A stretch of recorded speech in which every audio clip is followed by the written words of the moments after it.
Ladies and gentlemen, oh, sorry, Kate, you never like it when I use exclusive pronouns, so let me start again. So, hello to him, her, they, say, people aren't too sure, meat eaters, vegetarians, vegans, if you're strong enough to put your hands up, IT developers, charity support officers, yeah, mortgage advisors, estate agents,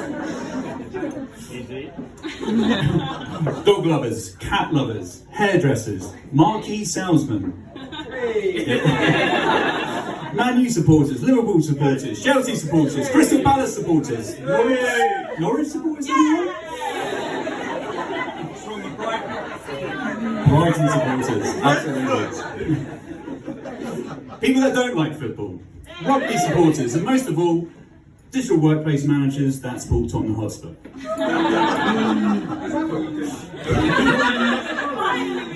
I hope that was inclusive enough, Kate. Maybe it is just easier to say, hello everyone. For all of those that don't know me, I'm Pete. I'm one of the best men, alongside Alex. Doug was never good at making decisions, so that's why he's got two best men. Don't worry, Dougie, me and Al got you back.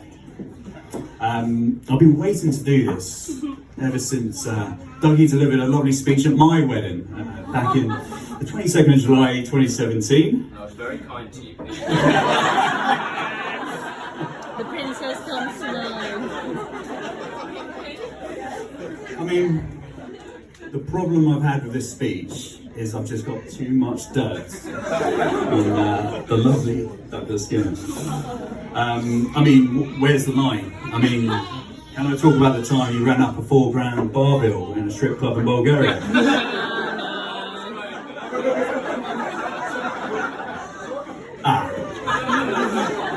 Maybe that's the line.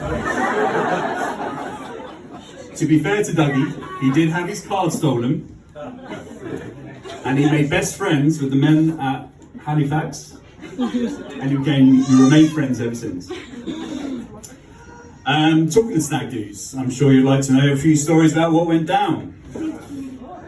But there is a phrase that goes, what goes on tour stays on tour, apart from his outfit.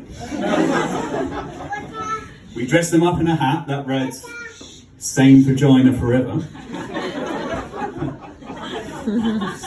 And with a t-shirt that read, my name's Doug. That's God, spelled backwards, with a little U wrapped in. Other than that, I honestly can't actually remember too much from the day. Well, maybe later on at the bar, a few more stories will come out. I can remember on my stag do though, carrying this man home at 3 o'clock in the morning. Up a couple of flights of stairs to our hotel room. For some reason our key card didn't work, so I'm knocking on the door. No one answered. So I called my friend, who was in the room. He opened the door, and that's right, we discovered we were in the wrong hotel. We just upset a lovely family trying to enjoy their holiday. So, the first time I spoke to Dougie was on the phone, because Kate was... Now, Charlie, my lovely wife, would like me to paraphrase this. Charlie would say something like, our beautiful Kate was a little bit delicate, a little bit worse for wear. I'm going to tell her how it was. She was absolutely smashed. But in true Kate style, even Hamish, she was lovely. A few of us who are all here today were in a night out in Birmingham, visiting a friend there at university. And it was very obvious from that day that Kate was head over heels with this guy that we've never met. She went to the smokers area, not because she wanted a cigarette, but because it was the only place without music where she could hear a conversation, but also she wanted a cigarette.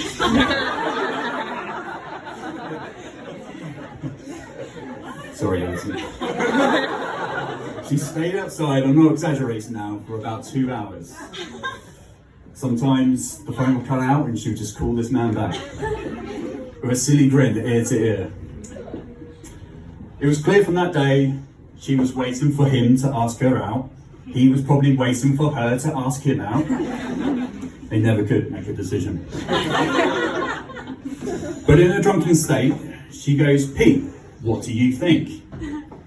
So I took the phone and I spoke to the less hench of the two Skinner brothers. To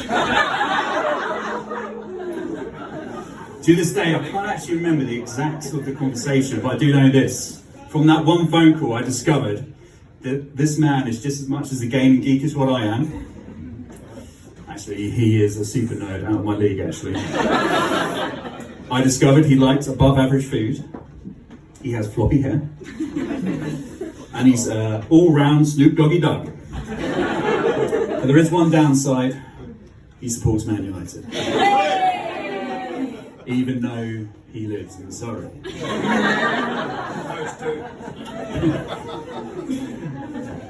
Anyway, to answer Kate's question, I gave my wholehearted approval. In fact, despite the Man U thing, I even almost asked you out myself. So, the first time I met this Hugh Grant stunt double was when we celebrated Charlie's 23rd birthday, and to celebrate this amazing occasion, we put fireworks in the back garden. It was a rather successful display. No one got set on fire.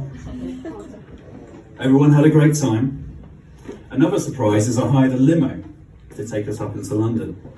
As I was looking up, I noticed some brown stains and a slight odour leading to Doug over here. Yes, that's correct. He has just walked dog shit all the way through my house.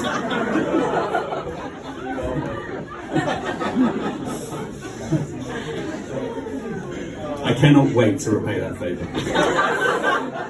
The story of that night doesn't end there. On the way back in the limo, Dougie had a few too many beers and he needed a wee. Not wanting to stop, he grabbed a discarded bottle and filled it up with the Bear Grylls cocktail. Unfortunately, one of the girls, who was also here tonight, was thirsty and not knowing what was in the bottle, opened it. I think I'll leave that story then.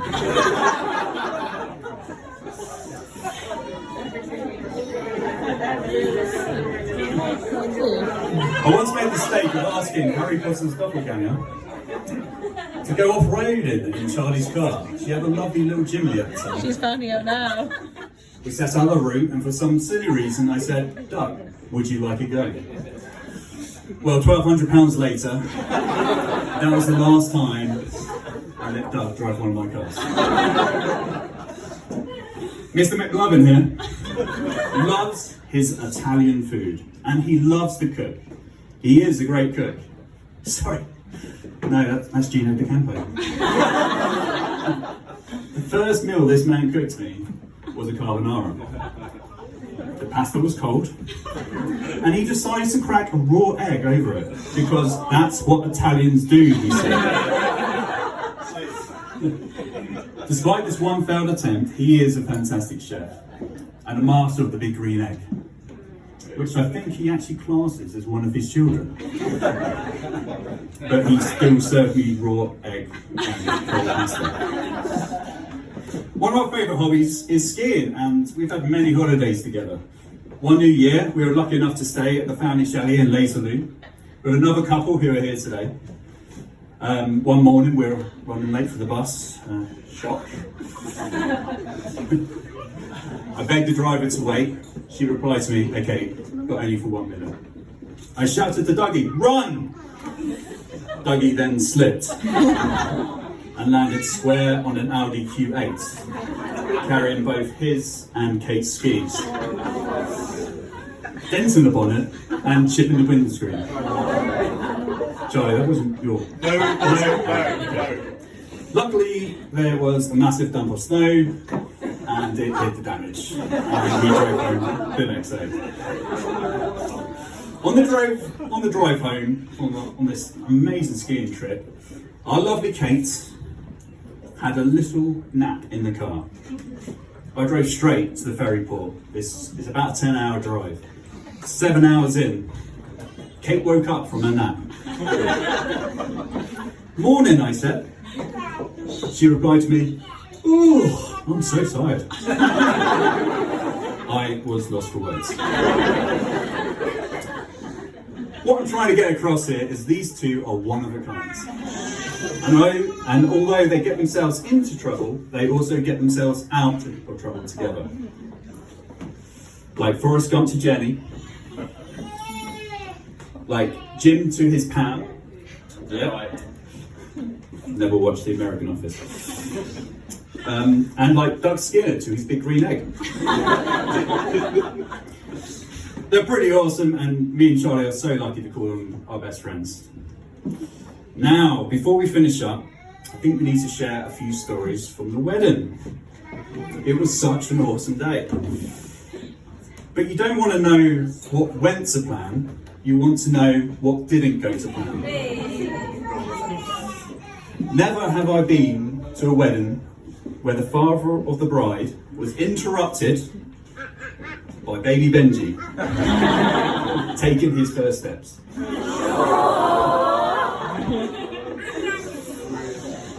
He's probably trying to sleep, so probably. One more little story is the Skinner's lovely dog/child Murphy was also at the wedding. And there's always that guest that has a little bit too much to drink. Well, this guest had a little bit too much to drink of used cooking oil, which made that guest rather sick and threw up everywhere, just as Kate and Doug drove off.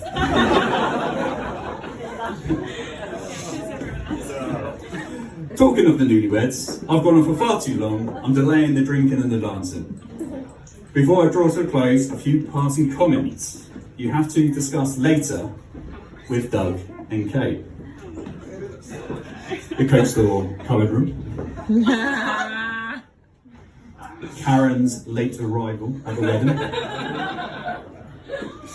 And that Doug always takes it on the chin.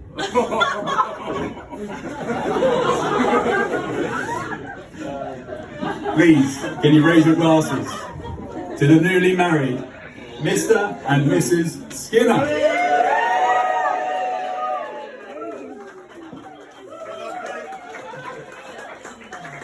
That's right, I think all that means. Right. So I hear we've got a nice surprise in order now. I'm just about to pass over to their Uncle Ed.